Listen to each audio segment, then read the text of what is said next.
So happy to have everyone with us this afternoon. Welcome, welcome, everyone. I'm Susan Millender, the Executive Director of Families for Hope, and here next to me is Steve Harley, President of Families for Hope. Apologize for a little technical um, issues, but I think everybody can see us now, and hopefully we can kind of get the ball rolling and get the show going. So we thank everybody for being here. Yes, we thank you all and we welcome you. This is unprecedented, and one of the reasons is that we are welcoming people from so many places, from all over the United States and the world, which is one of the things that we're so excited about this afternoon. So we're very, very happy that you're all with us here today.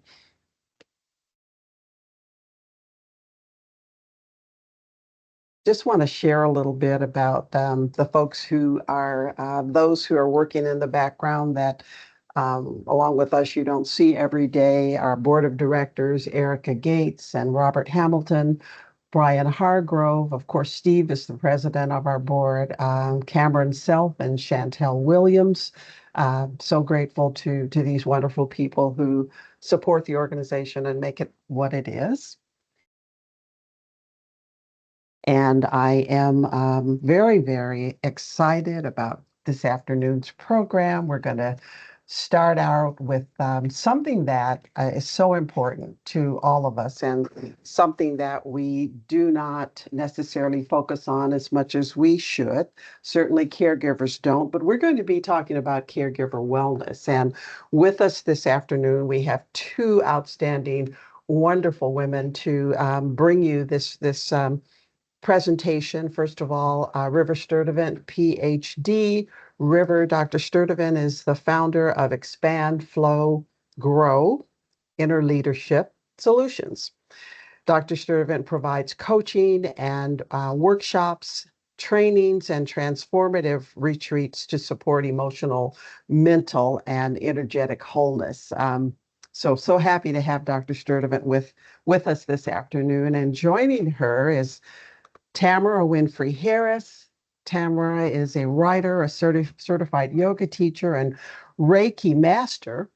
She's an advocate for women and girls and a storyteller for the Black Femme Experience. Tamara serves as president currently of the Women's Fund of Central Indiana, an organization that convenes, invests, and advocates to all who identify as women and girls living in Central Indiana. And she's here with us also. So I'm just, without further ado, so very happy and honored to have these ladies present to us this afternoon. And I think we're almost ready for that.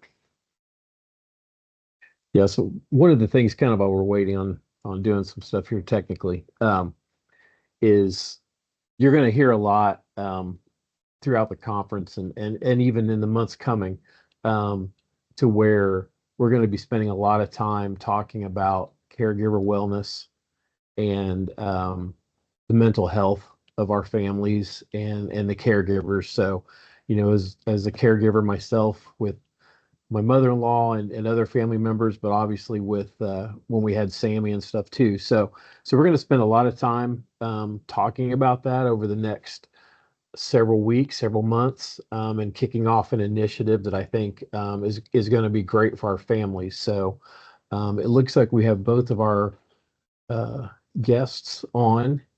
And welcome, ladies. Just one more quick thing before we turn it over to Dr. Sturdevant and Tamara.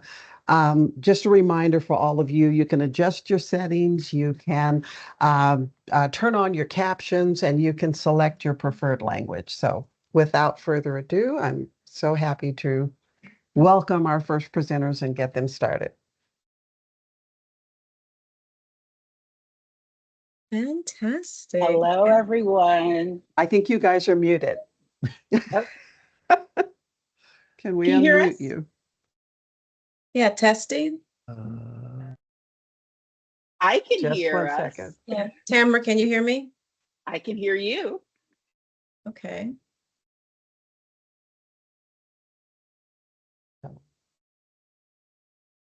can't do anything because it's her screen. Do they have their screen? They're not muted, but it's not.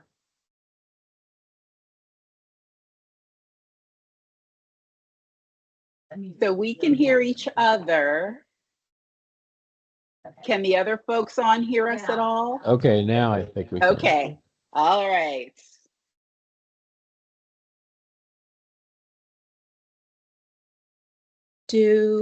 Are we sharing slides or is, Were you guys going to bring up the slides?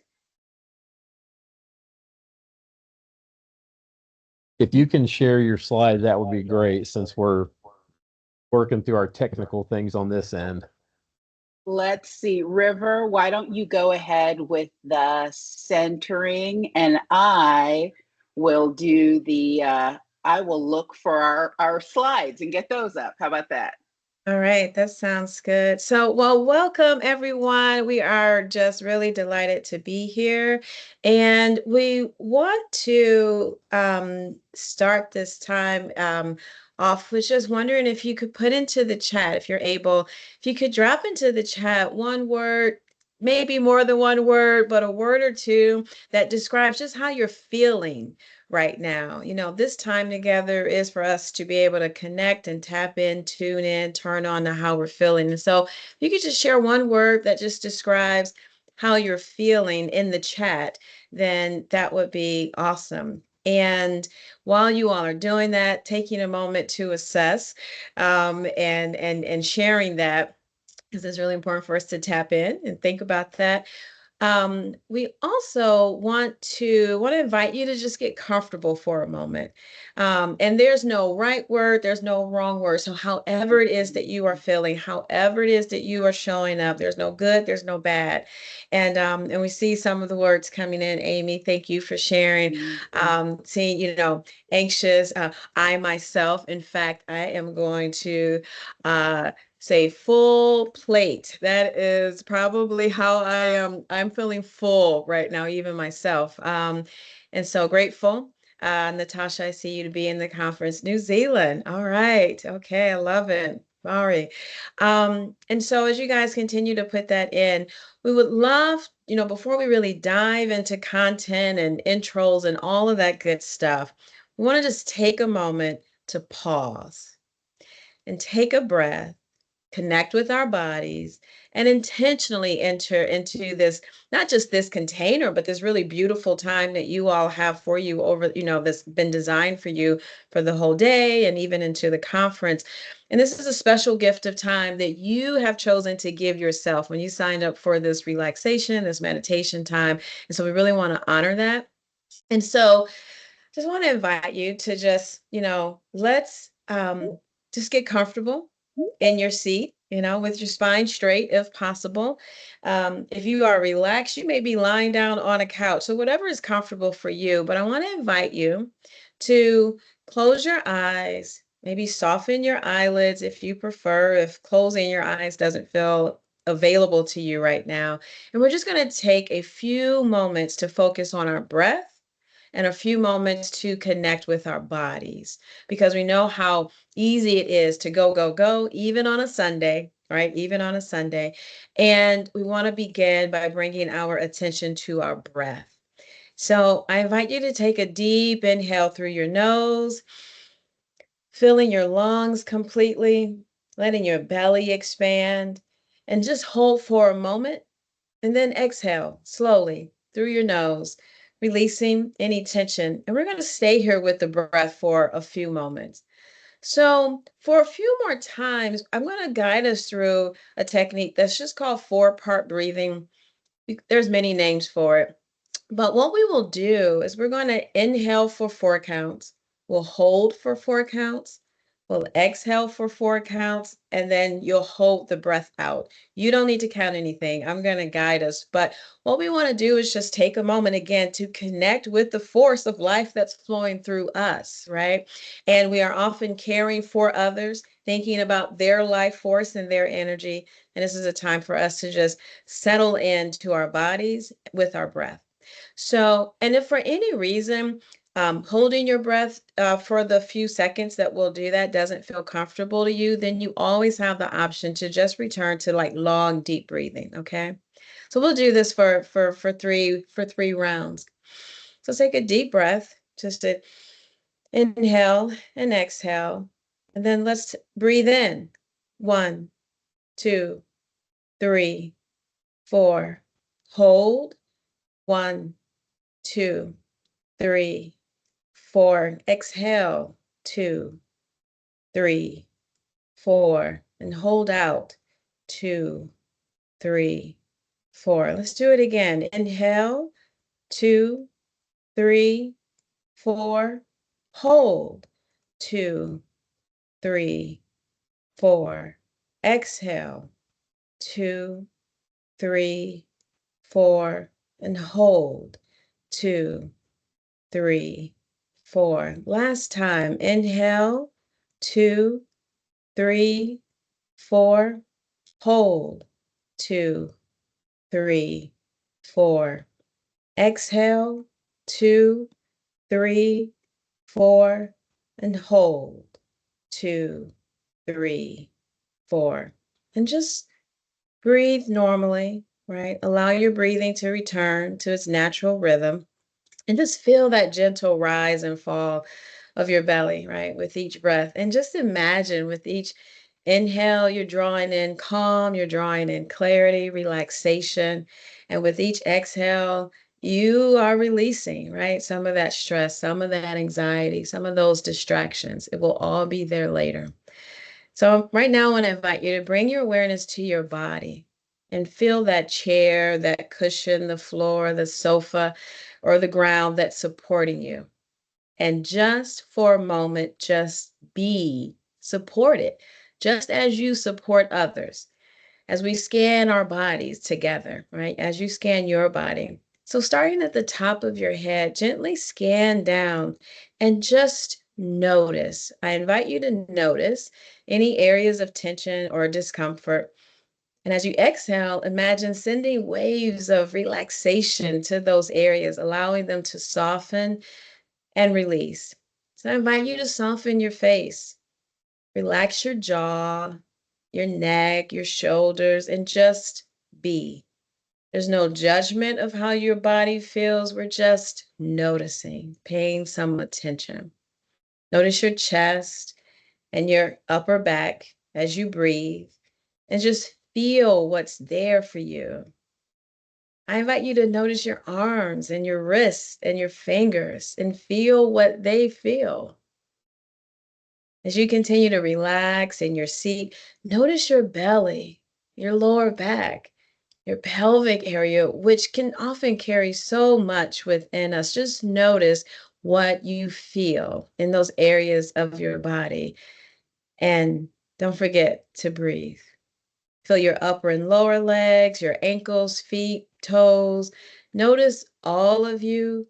Feel all of you. And as you slowly bring your attention back up your body, noticing or being aware of any parts of you that you might have overlooked, want to invite you to set a compassionate intention for yourself during our time together today, and maybe even for your time throughout this conference. Because you too deserve your care, you deserve your time, you deserve your attention. So you might even imagine or visualize like a warm golden light at the center of your chest, your heart space, radiating that warmth and kindness for you, for yourself. And with each breath, feel this light expanding, filling your entire body with a sense of peace and self-compassion. As you consider your intention for this time, take a moment to simply be present with your breath and this gentle, compassionate light within you. And just know that throughout our time together, you can return to this place of calm and kindness whenever you need to. And when you feel ready, gently begin to bring your awareness back into the room. Wiggle your fingers and your toes and slowly open your eyes. All right, here we are. Thank you. Thank you so much, River. And I hope those of you who are listening will put those two things in your toolbox. Four square breathing is very, very useful in helping to regulate yourself and to de-stress and to get rid of anxiety. So I hope you will hold that in your toolbox, as well as body scans, doing a body scan to tune into how you're feeling. So as you heard, I am Tamara Winfrey-Harris, and I want to welcome you to our presentation, Caretakers Visioning Wellness. And I can't tell you how honored I am to share this space with you. So you heard a little bit about me, right? I am the president of Women's Fund of Central Indiana. I am a writer and author of 3 books. I'm a registered yoga teacher, a Reiki master. I am also a caregiver. So my husband was diagnosed with moderate to severe frontotemporal dementia about 2 years ago. And that means that each day I support a partner without the cognitive and physical ability to make decisions and to do things like manage their own health and medicine and prepare meals and get dressed and use the bathroom, all of those things.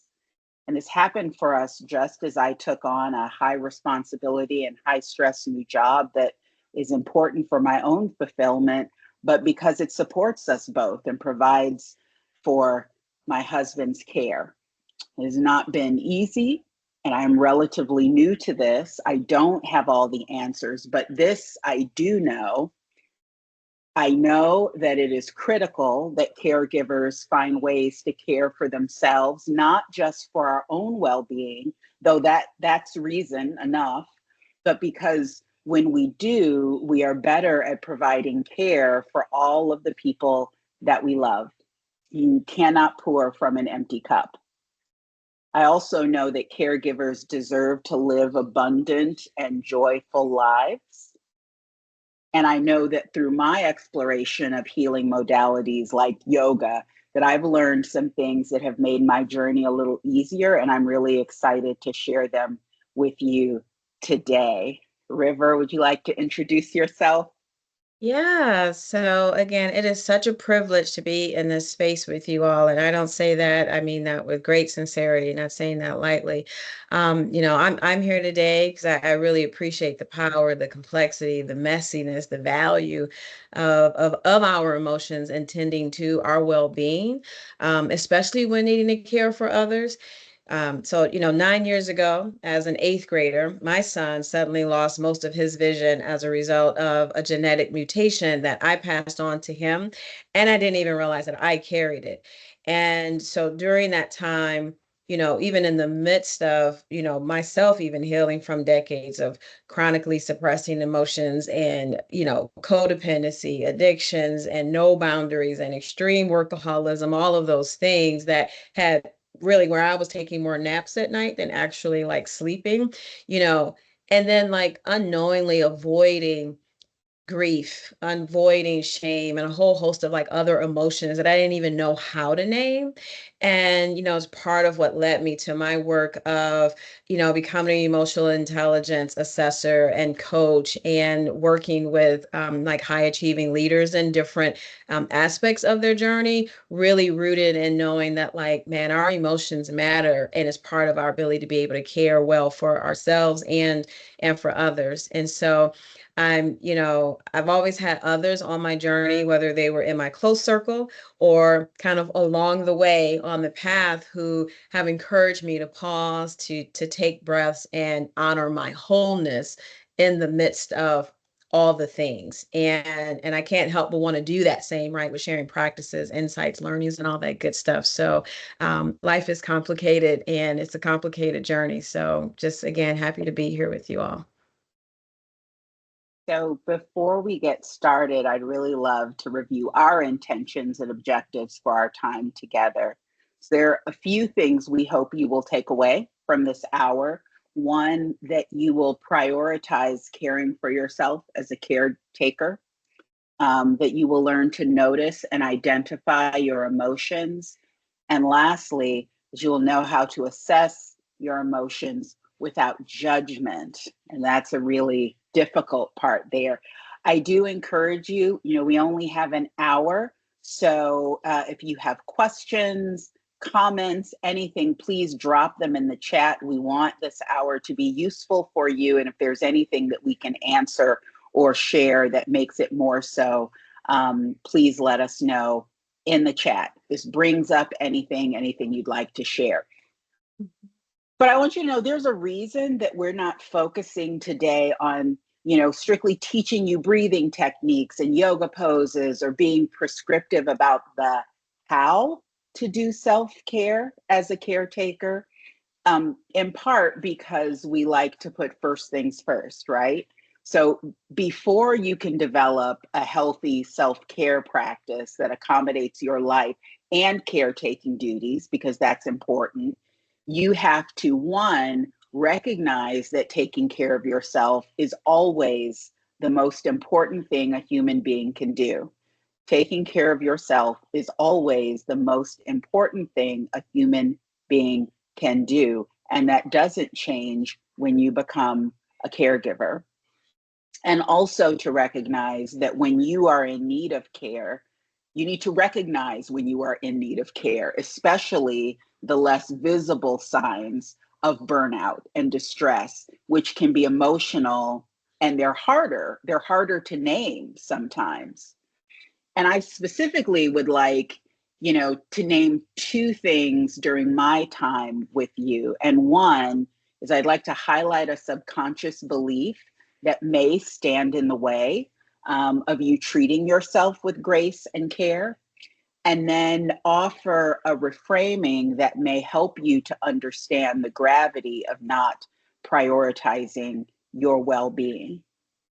So I saw this quote once about caregiving and I saved it. It said that caregiving is, the quote was, given from love for the joy of giving and without expectation or strings attached. Caregiving is given from love for the joy of giving and without expectation or strings attached. That is a beautiful sentiment, but it's also a hard expectation to live up to, I think. At least it is for me. I think it's indicative of common unfair expectations of caregivers. And I wonder if, as I'm talking, you might take a moment and share in the chat some common expectations of caregivers that you have encountered. What are some common expectations of caregivers that you have encountered? I have found that caregivers are often framed as being selfless superheroes, angels, never depressed, never overwhelmed, never resentful, never tired, never scared. And that expectation can be even stronger for women who are often framed as the nurturers in society. Mom is never allowed to tap out. But then it can also be hard for men who are often not recognized for the caregiving that they do. And so I think absorbing societal expectations around caregiving can put you on the fast track to ignoring your own well-being. So caregiving is an act of love. I do believe that caregiving is an act of love. It is also hard, and it's messy, and it's scary. And as caregivers, we have a right to acknowledge our joys and our sorrows, and the beautiful and the ugly, and the delightful and the difficult. So I mentioned that I would suggest a framing to you that I find helpful in guiding how I treat myself in all my roles, including my role as a caregiver. So bear with me a moment. I'm gonna yoga you. I'm gonna share a little bit of yoga with you. There is this code of conduct we learn as yogis. It's this short list of things to do and things not to do. And there it is. The most important of all of these, the foundation for all of the movement and the breathing and the meditation and all those weird things you see us doing as yogis, is this. It is ahimsa, or nonviolence. So that means not harming living beings through actions, words, or thoughts. Easy, right? It's a reminder to first do no harm. And, that's not always easy when dealing with other beings, right? But it becomes exceptionally difficult when it comes to dealing with ourselves, especially when you're a caretaker. So the reality is, not taking care of yourself is not a benign action. And sometimes we feel like it is. And I feel like I have so many responsibilities as a caretaker in other spaces. It's okay if I say, don't see my therapist when I'm feeling distressed, or if I don't eat because I'm busy all day, or you're not taking your medication, or you're not getting enough sleep, as River shared. You know, not getting sleep is actually a form of torture. It is causing harm. Again, we're often focused on the external practice of not doing harm. We would never harm our loved ones, but we feel more comfortable with doing some things that are actually harming ourselves. You know, we can see burnout or distress in our fellow caregivers much faster than we can see it in ourselves. And we are faster to intervene than we are on our own well-being.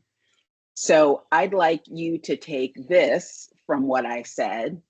The first steps of visioning your own wellness are: one, you are a human being and you are allowed the range of human responses in a very difficult situation. And two, prioritize doing no harm to yourself, just as you avoid doing harm to others. River?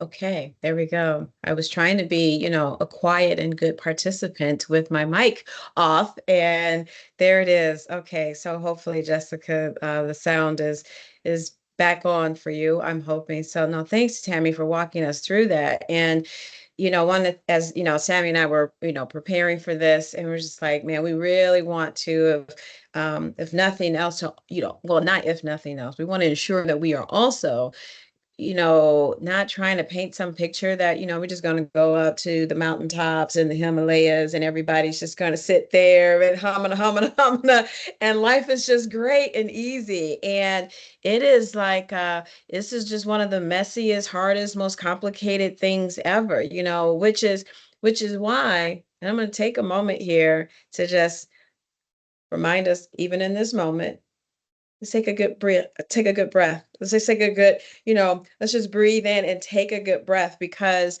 that is something that we always have with us, no matter what, no matter where we are. If we, sleep or awake, we have our breath with us, and that can be a moment to just tap in and see how we're feeling, to see if we're causing harm. I would say that I was a master.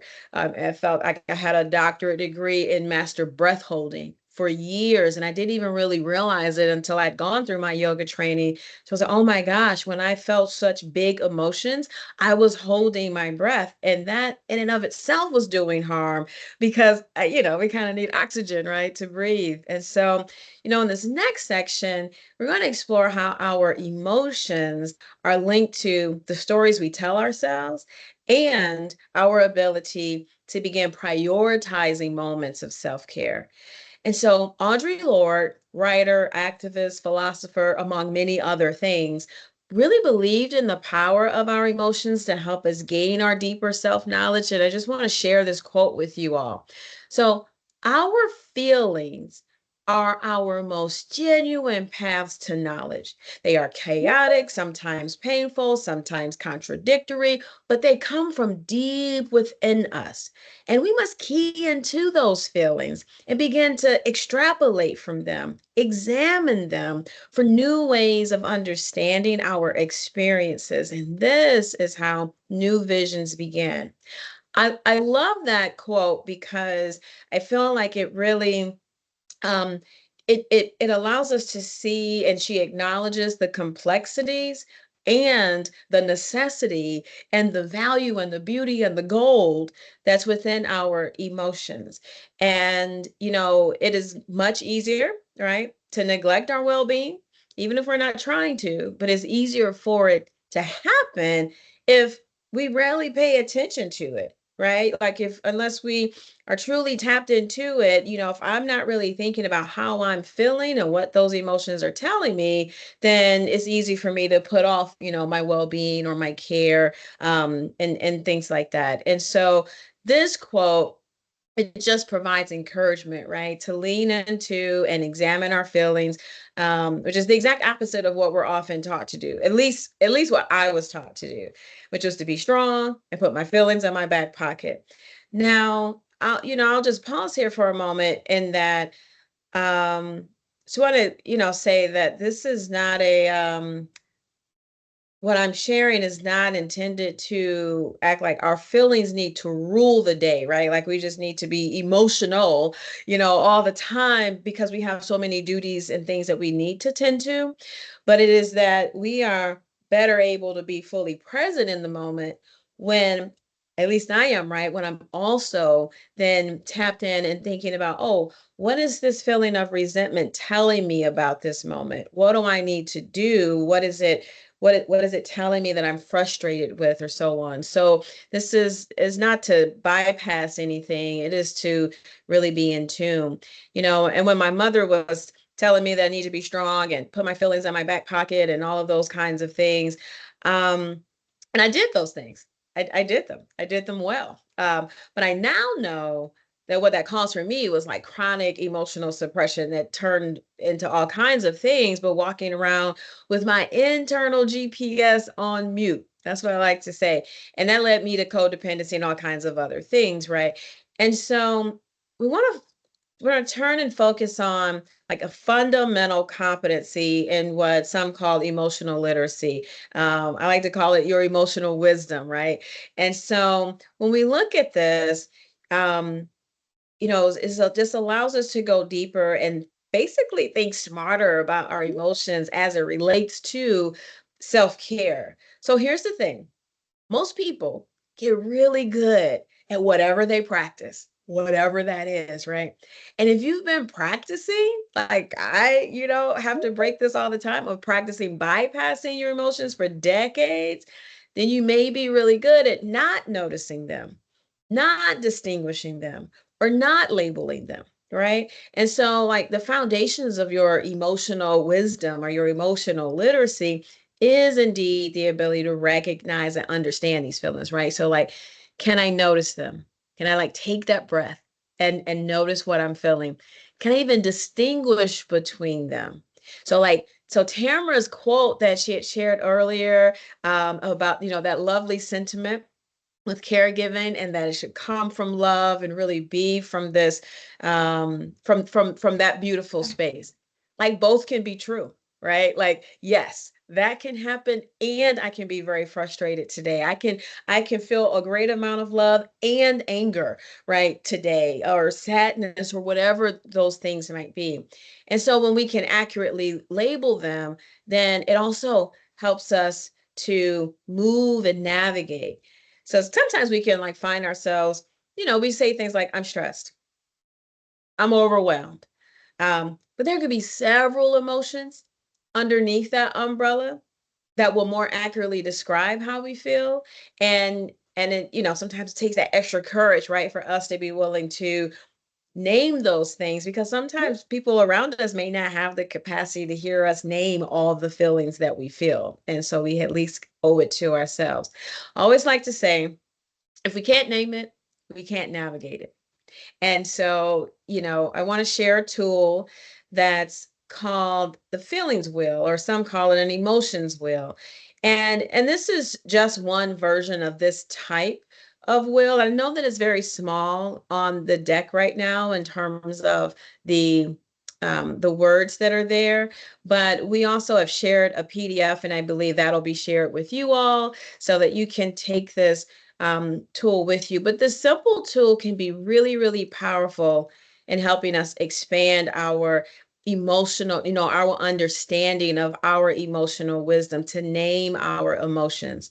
So when my son first lost his vision 9 years ago, so again, as I mentioned, it was first day of 8th grade when the big moment happened. I was in the middle of my doctoral program, getting ready to send this, proposal off to my dissertation committee, still dealing with all of the transitional pieces of going through a divorce of after being married for 15 years. And I'm sharing this because a lot of times we can be in places and spaces and moments where our caregiving role, others or even ourselves can perceive it as the only thing that's happening in our life. And there's a lot of life that can be happening in the midst of the caregiving that we're called to do in that moment. And so the range of emotions I felt during that time and even over the 9 years since then, right? Were so big, were so all over the place. I couldn't even begin to truly name them all.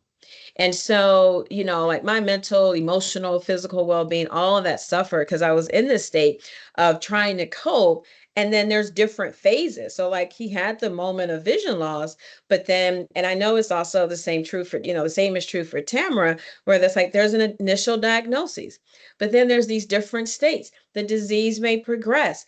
Or in my case with my son, it's like, oh, then he turned 16 and all the friends are driving. And so we have that, and so therapy looks different. So there's so much, and it allows us, when we can name it, to be really truthful and honest. And even that in and of itself feels like an act of self-love for me when I get to name for myself what my actual experience is feeling like. So even though I didn't have the capacity to do all of those things and name all of those things, I know that like in hindsight, if I could have named them, I might have been able to pause. I might have been able to breathe. I might have been able to speak a little bit more truthfully, even with my inner circle, right? Who wanted to support. Or just plain old realize that I couldn't work my way out of this situation, that I could, just like solve it all. And so being able to distinguish between times where I felt lonely, or times where I felt shameful, or times where I felt guilty, or sometimes where I felt really proud, so there were just a whole range. So when you do have a moment to look at this will, two things I want to encourage you to know. Number one, that the statement of belief that I have and a lot of others, but that emotions are neutral. They're neither good or bad. They just may be some that we prefer to feel and others that we prefer not to feel, but they're neutral. And emotions are just data. They're data from ourselves to ourselves about our thoughts, our actions, or relationships or circumstances. And so this feelings wheel is a tool for you to use beyond this workshop, right? But to just support naming some of those big emotions that can arise when caregiving. And sometimes we even find that it's useful even when we're helping others name emotions. Also, while some of you may appreciate, having a PDF document paper, and again, that'll be shared with you, some others of you may also appreciate a resource that you can use on the go. And there is an amazing resource that I found that from out of Yale University, and it's a wonderful, wonderful project, but it allows you to, it's called How We Feel. It's an app that you can download just to check in with yourself. It is so easy. It's beautifully done. It's like an invitation. It really is a gift. And, you can say, well, where are you and who you're with? And you can do it as much or as little, but it allows you to track and allows you to tend to yourself with a lot of compassion, a lot of care, to just notice. Because even when we just notice what is true for us, that is like speaking to our worthiness, or like how Tamara was saying, that we are human beings and that we value ourselves, just like we would for our children. I wanted to notice how he was doing and make sure that he was okay, even emotionally or mentally. And so I also get to do that for myself. So these tools can help us, right, examine feelings and create some new ways of understanding how we can show up for ourselves in the space of, in the role of a caregiver. So I hope they're useful. And I dropped a link to that app into the chat so that you can see it there. And I know that we have shared, River shared the PDF for the feelings wheel with Families for Hope. So that can be sent to you afterwards, so you can look at that a little more closely. But before we close out, I would love it if we did this exercise at the very beginning. I'd love to do it again and ask you to drop into the chat, how do you feel right now? One word. Maybe it helps now that you've seen the feelings wheel and thought a little more deeply about emotions. Drop into the chat, how do you feel right now? Are you still feeling anxious? It's okay if you are. But do you have better words now as you're thinking, how are you feeling right now? One word. We're also going to close as we open with some centering. So I invite you all to, if you can, close your eyes. That's not available to you. You may soften them and take a moment to reflect on the last hour. Reflect on prioritizing your well-being as a caretaker and as a human being. Recognize your emotions. Learn to view your emotions, all of them, without judgment. The anxiety and the tiredness that some of you are sharing in the chat, those are okay. Learn to view those emotions without judgment. Now, just take a moment, if you can, to just feel the nurturing energy of being in a space with other caregivers. It's not something, I don't know about you, it's not something I get to experience very often. So just take a moment to feel that. And then as you did at the beginning of this session, just do a quick scan of your body. From the top of your head to the bottom of your toes.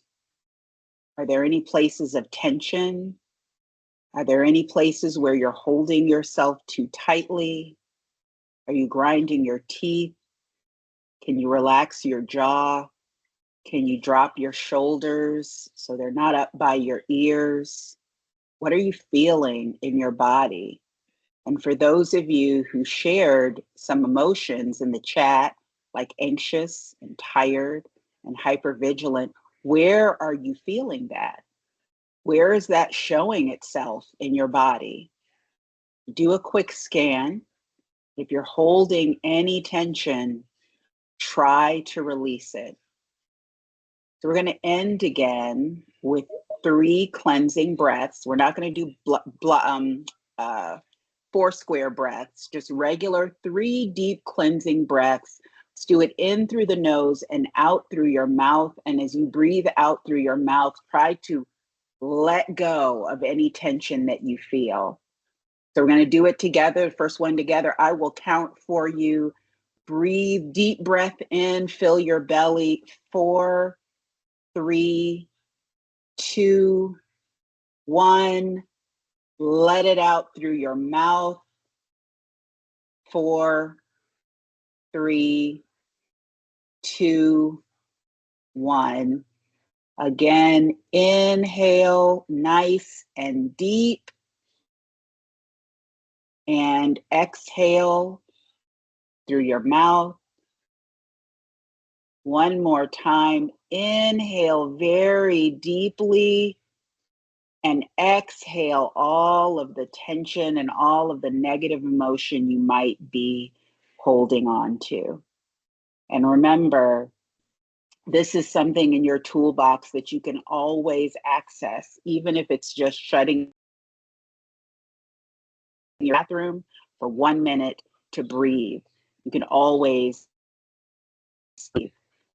Before we leave, I want to leave you, one of the things, both River and I have done yoga teacher training. And one of the things that I learned that I really love is this Sanskrit prayer. I love it so much. I actually have it tattooed on my arm. You can't see it. In Sanskrit, it says, Loka samasta sukhino bhavantu. What that means is, may all beings be happy, healthy, safe, and free. And so I wish that for you, and we thank you for sharing time with us. I just wanted to thank you. I know that I am grateful that we have a recording of this, because I think I'm going to need to watch it on a regular basis again and again and again. So we just thank you so much for taking your time on a Sunday evening to join with us and share your knowledge and give us all something to think about and because I think a lot of times we're holding our breath. So thank you so very much. I appreciate being here. Thank you all. Thank you. I'm Leslie Harley. A lot of you know me. I've been around for a long time, and I am Sammy's mom. And with me is Arika Gates. I'm Madeline's mom. I'm on the board of directors for Families for Hope. I'm president and or vice president and treasurer. And Eric and I, over the years, we have been involved in a lot of the bereavement activities of Families for Hope. And so one of the things that we incorporated into our conferences several years ago is we decided we needed to say aloud the name of the children who had passed away from HPE. There's an old, I'm understanding, Jewish proverb. And also I know there's a song, I can't remember the artist that did it, but that proverb says that a person dies two deaths. The first one is their physical death, but the second one is the last time that their name is ever spoke aloud. And so what we decided that we wanted to do is we wanted to say the names of the kids so that they're always remembered. And I think that it's important for us because sometimes, you know, as time goes by, maybe no one says your child's name anymore, even within your own family. And so we want you to always know that as part of Families for Hope, we are your family, you are our family, and your child is significant and important to us, even many years after they're gone. So Eric and I are going to read through the names. There are a lot of names, and we're going to do our very best to pronounce them correctly, but there are no promises or guarantees. Some of these are some names that are pretty difficult. So we apologize in advance if we say your child's name wrong. It's definitely not our intention to do that. We'd love to say it perfectly. So with no further ado, Eric and I will get to work and share with you the names of our special precious ones in heaven.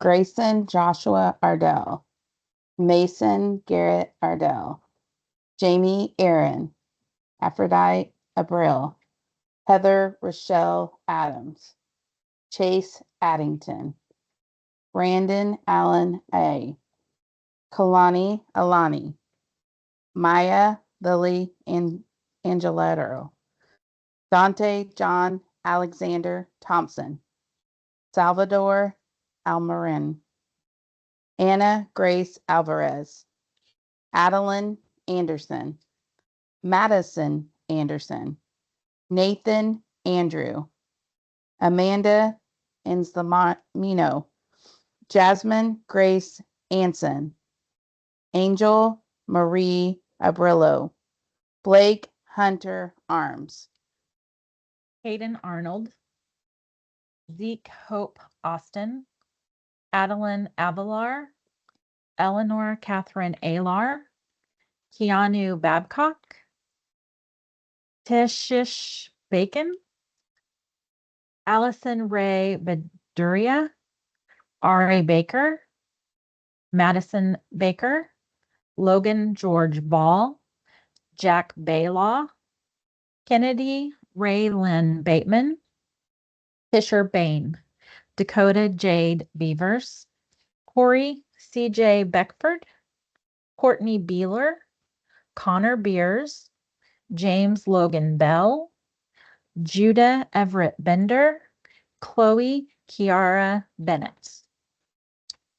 Harper Benz, Nathan Andrew Bergman, Riley Michelle Bickford, Yari Bidal, Emily Birdsdall, McKenna Bivens, Eva May Blackmore, Gina Beligi, Ava Bliss, Barak Levi Bloom, Samuel Badeau, Ashton Bognar, Lucy Bull, Evan Richard Bollinger, Emma Gracie Bolt, Kendra Arlene Bulliard, Emma Bashir, Noah Wyatt Bowser, Lamar Marshall Boyd Jr., Brian Anthony Boyer.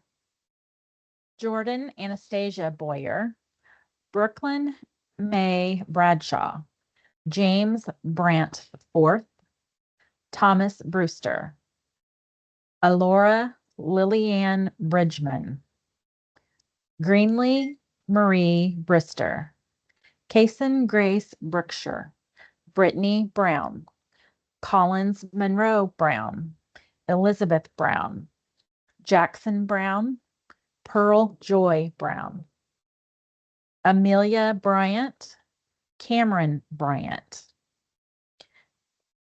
Jamie Camille Inez Bryant, Gunnar Bryant, Joseph Bubba Beck, Gabriel Burdett, Emily Ann Burns, Rosalie Burrow, Annie Bell Butler.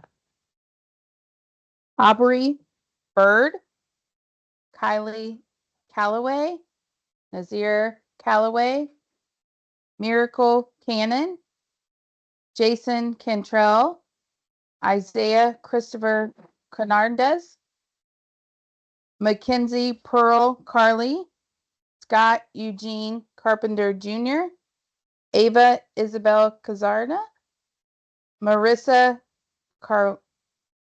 Carvalho, Andrew Kelly Cassidy, Charlie Castro, Lily Avelia Castro, Nicole Faith Castro, Michael Samuel Cave, Sarah Faith Cave, Anastasia Cerny, Bella Elizabeth Servazes, Amish Chalise, Dante Chastain Scott.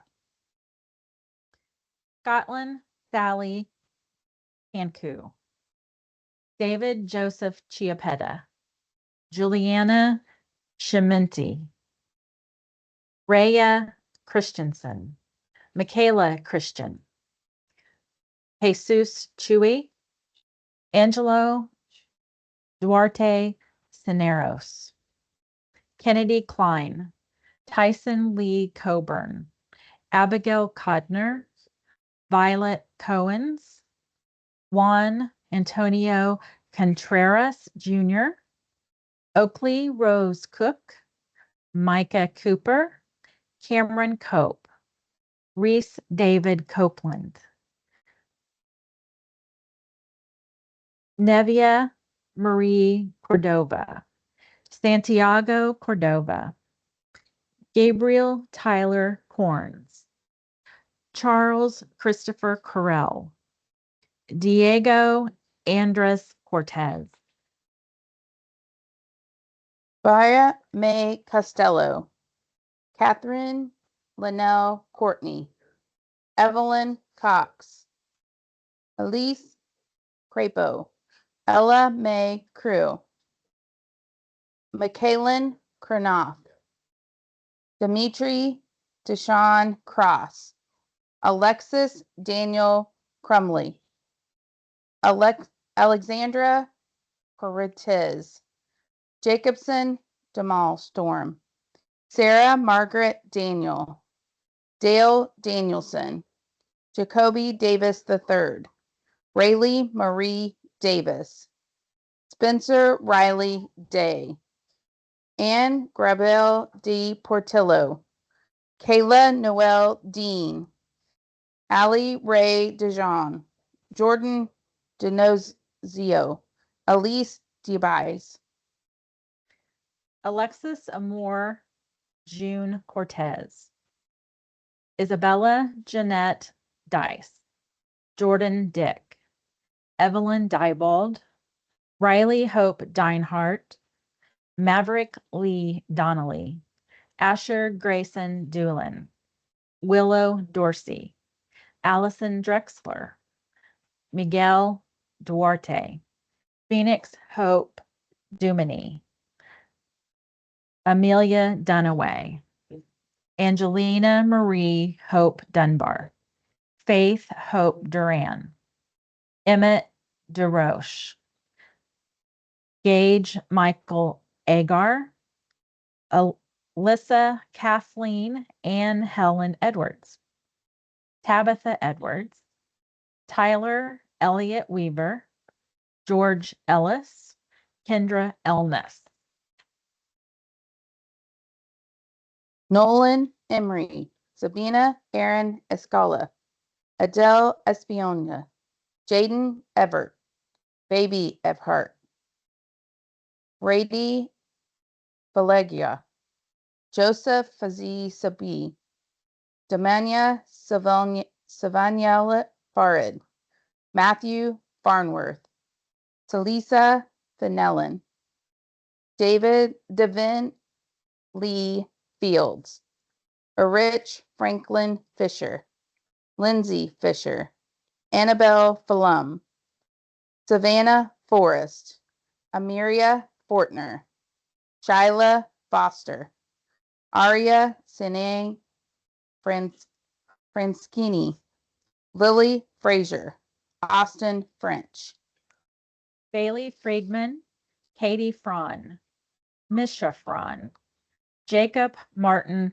Fulgenzi, Lexi Fulmer, Penelope Brianne Eve Fulton, Lincoln Ronald Gabel, Josiah Gaeth, Aria Hope Garcia, Elias Kelly Garcia, Liliana Garnicia, Madeline Gates, Eli Gibson, Connie Giles, Addison Goff, Isabel K. Goen, Captain Louis Gonzalez, Marcus Gonzalez, Amaya Gordon, Jason Gordon, Romeo Gordon, Riley Delage Grace Ione, Rexley Graham, Anthony Garnandez, Cameron Shane Gray, Blakely Green, Claire Jean Green, Gabriella Grindle, Cade Gross, Francisca Gerard, Amari Faith Gerardo, Andrea Guzman, Skylar Grace Hale, Brooklyn Hall, Gabriel James Hall, Arthur Hancock, Lorelei Haney, Samuel Aaron Harley, Safrina Harrell, Isabel Hartshorn, Maya Kate Hastings, Jeremiah Jacob Hatchlet, Bailey Heblon, Ellis Timothy Henry, Magnolia Nicole Hill, Noah Hinoja, Mason Hinton, Bridget Hirschberg, Kelsey Holmes Dyball, Zachary Daniel Hook, Chance Hooper, McKenna Hauser, Zoe Howells, Lucas Hughes, Tegan Hughes, Dominic Hordado, Carter Halton, Kinsey Rose Jacks, Afton Michael Jacks, Imani Jackson, Yusuf Yama, Tamara Amani James, Haley Janaka, Anna Louise Janowski, Leah Grace Jarmer, Grace Inez Ginez, Taya Chula Jefferson, Andrew John Jessup, Isabella Yamanez, Megan Johnson, Mila Johnson, Natalie Grace Johnson, Future Huaza, Kaylee Jones, Katie Jones, Ramona Rose Jones, Skylar Jones, Blakely Kane, Kamadi Kamarin, Avari Kaysen, Hunter Grayson Keel,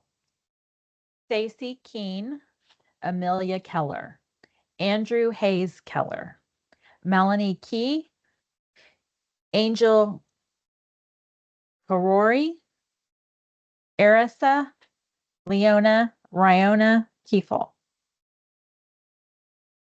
Malaya King, Lynn King, Gavin Kinsey, Daisy Kissack, Sarah Kazaya, Octavia Klein, Connor Christopher Nutt, Zachary Nutt, Arya Kukate, Crew Krista, sorry, Jericho Frank Kaburski, Aubrey Rose Landeros, Holly Renee Lanham, Charlie Larson, Savian Lauber.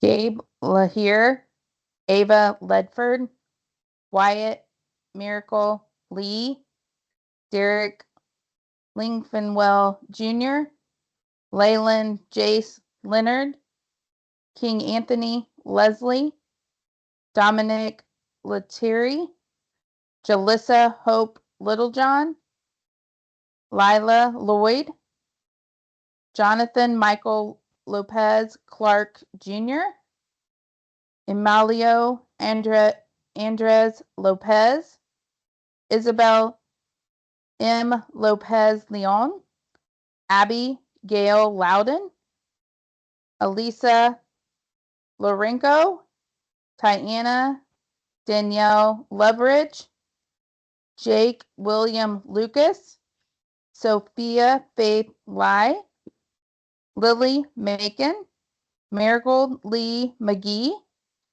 Meredith Mayomi, Alexis Maines, Evan Donald Malecki, Xander Jude Mangold, Paisley Marzak, Hensley Ann Markle, Naomi Alicia Marquez Lavia, Emerson Joy Marshall, Caleb Martin, Livia Martin, Montana Rose Martin, Aaliyah Rose Martinez Terry, Allison Martinez,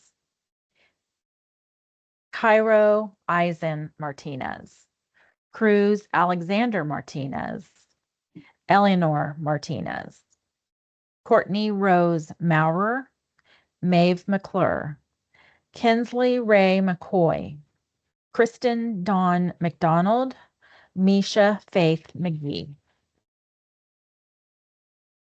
Lily McIlrath, Jaslyn McKinley, Quentin McLean, Luis Melendez, Mariana Melendez, Mateo Armando Mez, Evelyn Mereardarth, Reagan Miles, Charlie Millsam, Caitlin Mincy, Categlo Madori, Catalana Mercedes Molina, Ismael Antonio Molina, Suzanne Grace Mormon, Anaya Mercedes Morales Diaz, Antonio Rico Morales Jr., Ariana Grace Morales, Everly Moran,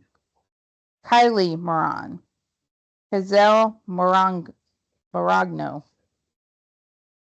Michael Morrissey, Taishay Faith Moss, Paisley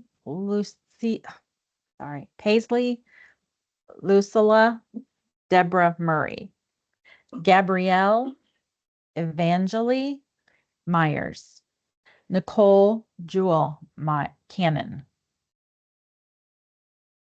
Let me say that again.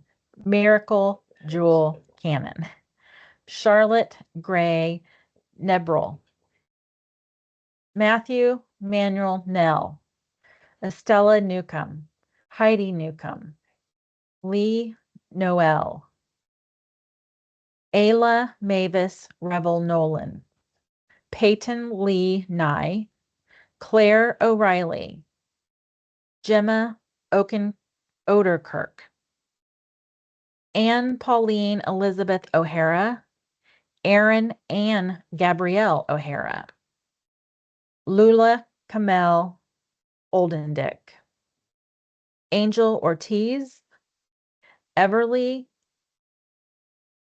Lashai Page Russell, Kara Faith Palmer.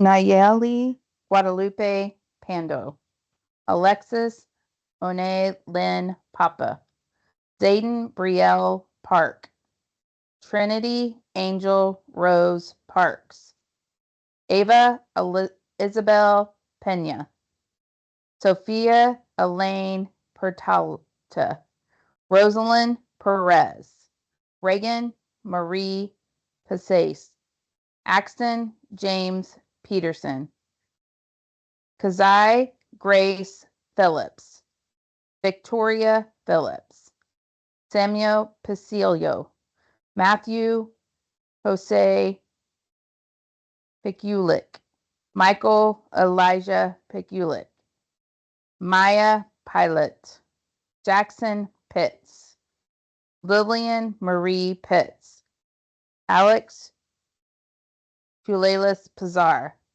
Knox Pope, Taylor Pope. Nadia Rose Porras, Guy Prater, Braden Lee Pritchard Proctor, Blakely Elizabeth Puckett, Riggs Pullen, Theo George Purdue, Liam Owen Purser, Nora Quinnerin, Sage Michelle Ralph, Lysandra Ramos, Jason Allen Raymond, Andreas Reel, Kendra Reel, Malin Reddy, Ryan Finbar Reed, Liam Jackson Rimple, Louis Reyes, Elfrida Mabel Ritter, Faith Tracy Robertson, Skylar Roberts.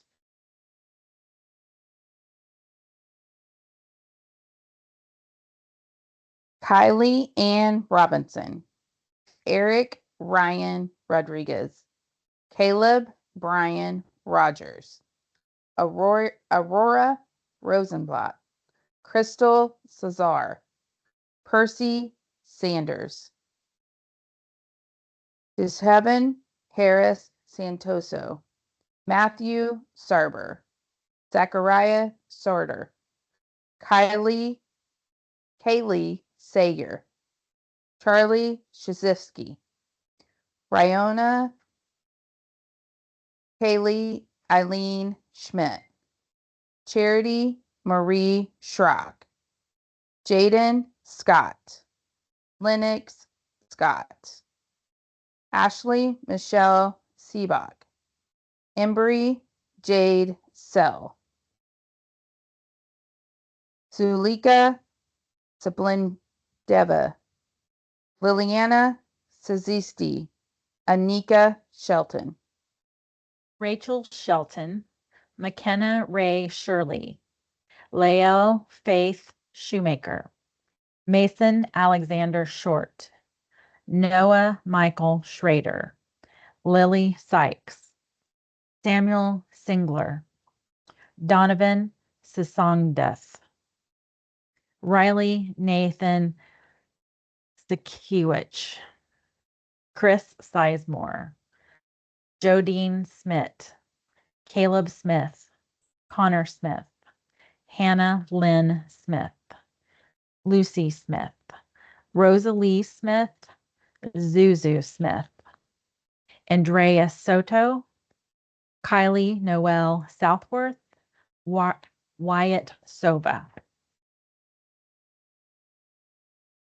David Spencer, Sarah Marie Spiegel, Sarah Sofin, Andrew Stanley, Naveen Stanley, Harrison Berkey Stoft, Rachel Arlene Steele, Ashley Nicole Stevenson, Aliza Stevens, Lyric Stevenson, Liam Stiles, Addison Steiner, Lily Louise Story, Evie Grace Strange, Samuel Strickland, Inakara Stridham, Savannah Stubbs Kohler, Elizabeth Marie Sullivan, Evelyn Senunde, Deborah Sutton, Precious Marie Swatton, Di Laney Swinney, Mary Michael Tabor, Lorelei Tate, Chance Taylor, Avery Leanna Thomas, Blake Thomas, Brooklyn Lauren Thomas, Camden Michael Thomas, Chanel Thomas, Jaden Thomas, Gabriel Thorpe, Abigail Catherine Helen Toland, Jasphine Thomas, Charlotte Torres, Kalai Torres, Matthew Trigg, Gabriel Malachi Tupa, Jackson Elijah Turner, Jacob Turner. Freddie Tyberski, Chance Ushler, Urschel, Ariana Valdez, Adelie Ballister, Nevi Vance, Isabel Van Winsney, Lilian Yardsey Vasquez, Maria Grace Baduri, Allison Grace Vinson, Lincoln Voss, Ariana Lynn Wade, Brentley Tyler Wade, Parker Jeremiah Waldron, Samson Walker, Aurora Walters, Elise Walters, Almari Ward, Amelia War, Stinson Wasden, Angel Chloe Wasson, Ruger Wayne Watson, Ezekiel Weatherford, Peyton Alexis Weaver, Oliver Webster, Brenna Marie Early, Emma Wheeler, Astrid Lila White, Madeline Grace Whitley, Riley Ann Whitfore, Allison Weidman, Zachary Wagenhold, Ella Grace Wilcox, Keona Lily Williams, Stetson Williams, Stillwell Williams, Ashton Wilson, Paisley Flo Wilson, Nicole Suzanne Wilson, William Wilson, Grace Ann Winkler. Isaac True Winston, Carter Wiseman, Hudson Wiseman, Tyler James Whittingham, Braxton Dean Woods, Mason Worcester, Mary Wright, Juliet Yang, Emma Rose Young, Nathan Yundo, Octavia Zamara, Grace Zoltani, Trevor Zunginya, Ava Zydek. That was a lot of names. I think Arika did much better than I did at some No. pronunciations. No. That was not No. easy. But it's interesting that, because I've been in this organization for so long, so many of these names are familiar to me. And maybe they're names of children I never had the opportunity to meet, but some of them I feel like I know so well because I've talked with their parents online. Some of their parents I've never met. And so sorry, there's technical difficulty there. It's interesting that so many of these kids I feel like touched my heart and touched my life, and many of them have been gone for a long period of time. Some of them, I know some of their stories, and there's some stories I could share and tell you. And I know there was one little girl, I read her name in here, and I remember hearing her story. Her name was Faith Hope Duran. Her parents came to one of our conferences, and they were telling me about the day that she was born. And they said that she came out and she was silent. And the doctor who delivered her said that she wasn't breathing, and that he declared that she was deceased, stillborn. And so she said that she and her child's father and some family members were there, and they each took a few moments just to hold the baby. And once they had all held her, they were just kind of standing there. And the next thing that they knew, she took a big breath. And everybody was like, whoa, wait, they had declared that she had died. And she started breathing, and I responded. I said, well, she had a flair for the dramatic, that's for sure. But I thought it was so interesting how every single person was able to hold her, and they thought she was gone, but she wasn't. And she showed them. And I can't remember how long she lived, but that story has stuck with me. And there's always just this special place whenever I come across her name. That's immediately what I think of, because that's an incredible story. And there are many, many kids who have some incredible stories. And sometimes, we've gone through our most difficult things ever in our lives, but yet there's some real powerful stories behind them. And I think sometimes being able to share those stories and talk about our kids, even though they've been gone maybe for many years, it's important. And so that's part of what Families for Hope is here for. We want to help you share your story. So we're always very open to you sending us a story about your child, or we can take a story, or you can tell us and we can write it for you, and all of that. So one other thing, and not to make anybody cry, but I think that a lot of people don't know, Arika and I share something very special, in that I met Arika when her daughter Maddie was alive. And we had a couple different opportunities to spend some time together. I know we've got a couple pictures of Sammy and Madeline together. And Sammy passed away in January of 2008. And I had been texting with Arika and some others, and we knew that the time was drawing near. And we asked, if, we said people wanted to come. And I remember texting Arika and I said, don't come.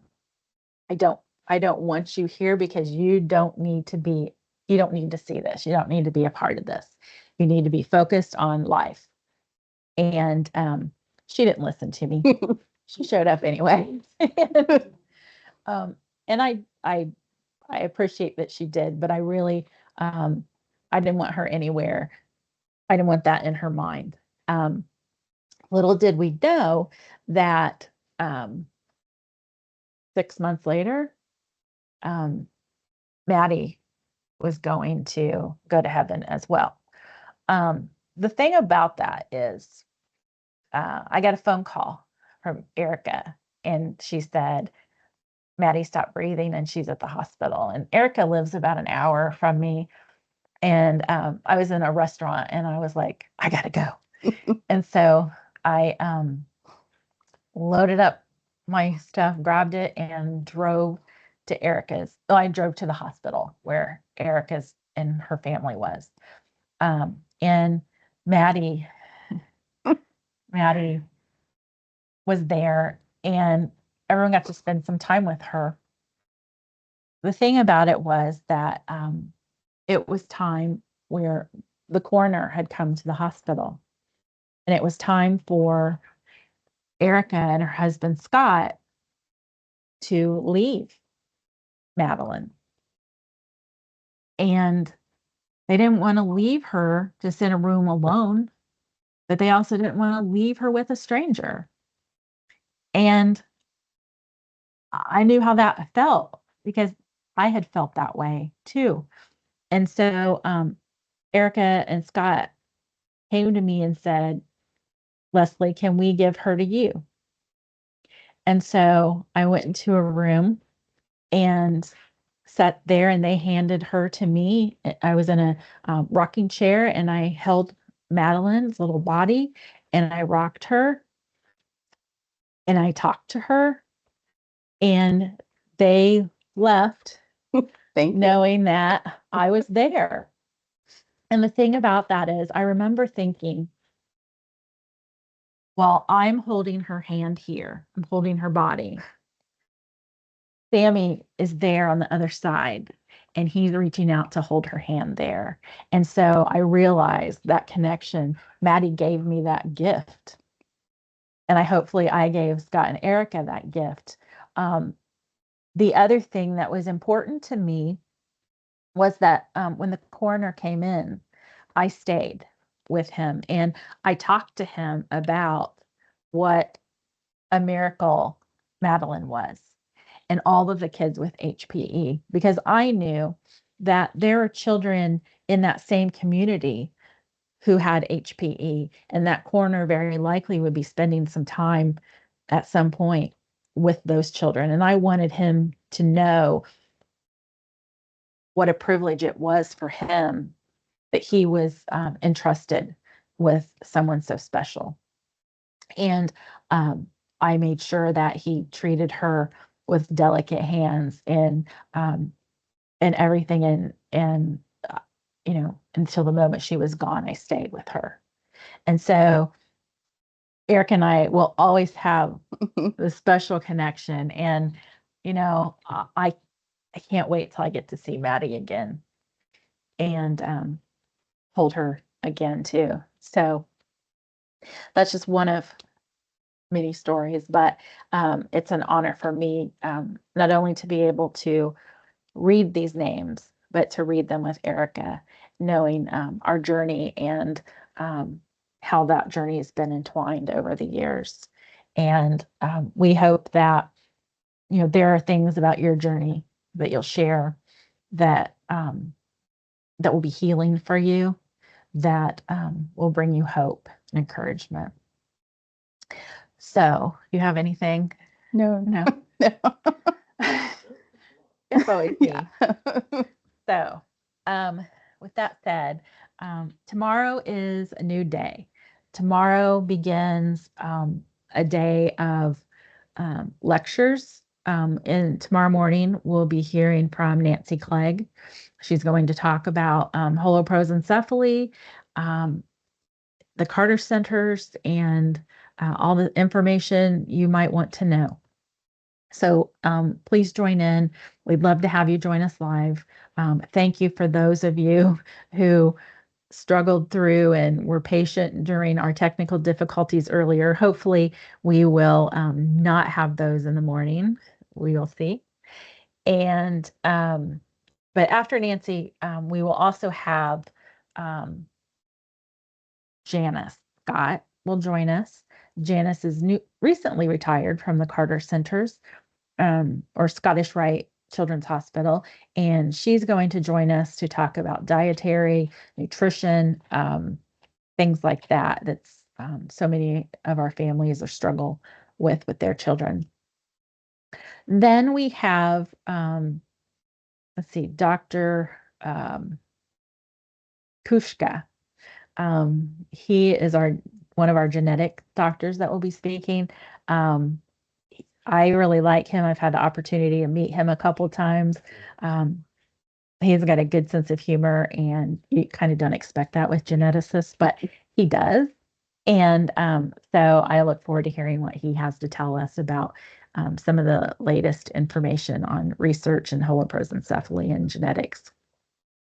And then after that, we have a presentation. It's going to be two folks together, and that presentation is going to be about family support, support for the caregiver.